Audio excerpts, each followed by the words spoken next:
The Spitfires were orbiting at 26,000 feet when a call came through saying that 9 enemy aircraft were attacking the bombers below.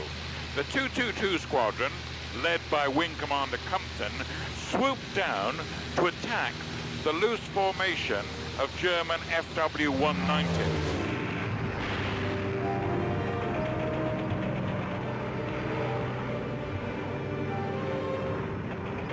You find yourself on your own. I mean, if the wingman has to break away to look after himself and the rest, you're on your own. It's up to you. This is a dramatic moment. In his MH-434R Spitfire, Lardner-Burke opened fire on a Fokker that had been firing at Wing Commander Compton. He let rip with a 2-second burst from 350 yards and hit its wing and tail. The Fokker was hit and the MH-434 turned sharply and dived out of the way. And it was just like a swarm of bees, or everything going round and round and round. Don't stand around looking and thinking, where is everybody? Before you do that, chuck it around. Chuck it, I mean it, really. Vicious. Not in any flying manual that the instructor would tell you to do. Lardner then turned his attention to a second plane, opening up his machine guns for 4 to 5 seconds. The Fokker dived to avoid Lardner-Burke, but the RAF pilot followed him to just 2,000 feet and watched his crash near Calais.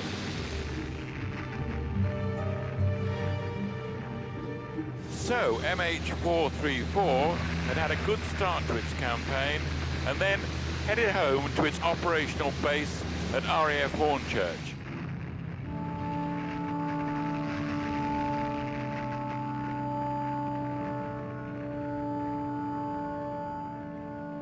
Hornchurch was a key RAF command aerodrome in both the First and Second World Wars.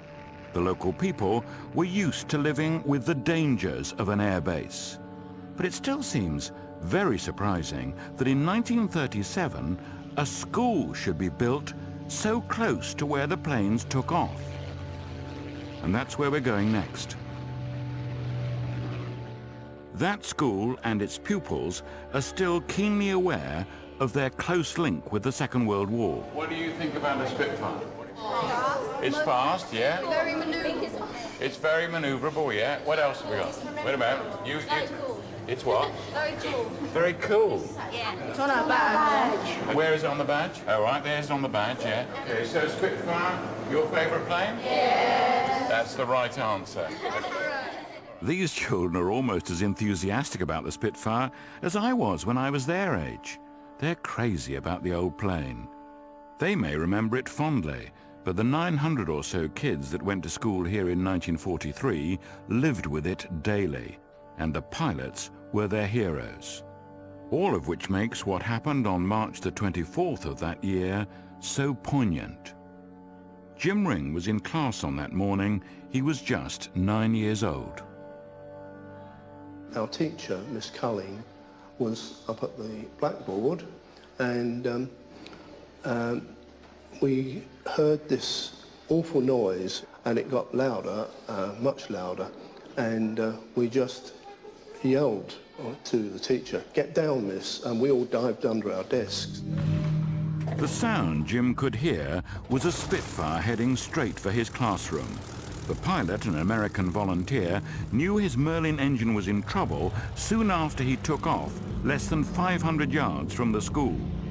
Official documents record that his engine failed at just over 200 feet and that his plane went into a spin. Those who were at the school vividly remember the scene. So he tried to bank and turn towards this school in an effort to get back to the airfield. There were children in the playing field where he crashed, and they remember him signaling desperately to get out of the way. He was so low, and he realised he was going to hit the school, so he put the nose down, the Spitfire, which came down here, So he deliberately crashed his Spitfire right here Yeah. in order to avoid going right into the school and killing lots of people. That's right. And then what happened? Well, it bounced up and the wing struck the school wall there where the plaque is. The pilot was killed on impact. His name was Raymond Sanders Draper, and that's now the name of this school. Jim and his fellow classmates helped to have it renamed in his honour in 1973. The schoolboys from that tragic day remember Sanders Draper every year with a memorial service. Yes, hello. Thank you. Jim has arranged for me to meet some of them. Hello. Hello. How do you do, John? Right, well, here we are assembled. And that is the gravestone, isn't it? Yes. Yeah. R.S. Draper. What are your memories of that terrible day? One of shock, actually. Yeah. Of hearing the tremendous bang as the craft came down. Although we were told it was a Spitfire, I went home thinking it was the Luftwaffe. Really? I really did. Because you thought it was an attack? Yes. What are your thoughts now about this brave man? I think about him a lot. Really? I really do. Yes, I do. It's quite moving. Brings it back. Yeah. It brings it back. It is Quite moving.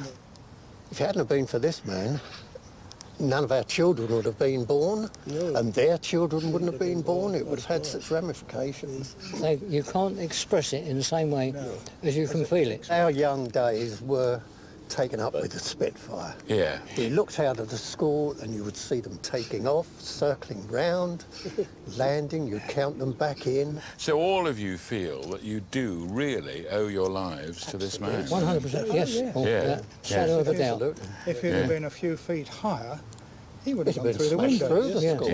Yeah. Yes. So that's why you keep remembering it. It's such a, Indeed. it's, Oh, it yes. Yes. I think also what is sort of striking for you at your age is that this man was 29, wasn't he, when he died? Yes. That's quite something, isn't it? A youngster, It is. a young man, Yeah. Yeah, young whole man. life in front of him. He gave his life away. Well, not for nothing, for us. No. For us. Yes. For us, really.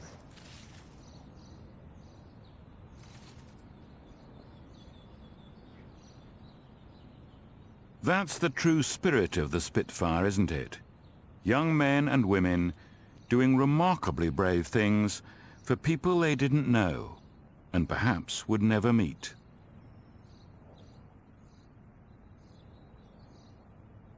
Jim and his fellow classmates certainly haven't forgotten.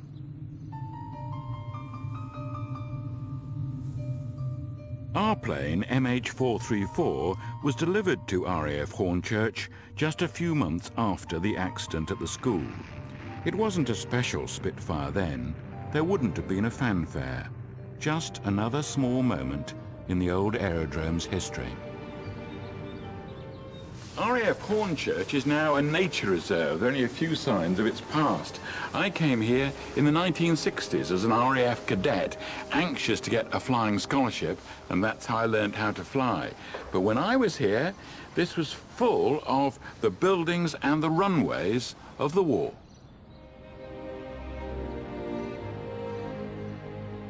Like many aerodromes around London, air raids were common, especially in the late summer of 1940. A teleprinter operator, Joy Caldwell, was just 19 when she reported for duty here at RAF Hornchurch. In total, in that 3 months of the Battle of Britain, we had 20 air raids on Hornchurch Airfield. One night we had a landmine came down. They came down in parachutes, you probably know, and it was caught on the side of the hangar, number 3 hangar, which was our nearest. That hung there all night, and we knew that if it touched the ground or if the wind got up, that it would blow us to bits, but we couldn't do anything about it. We just had to carry on.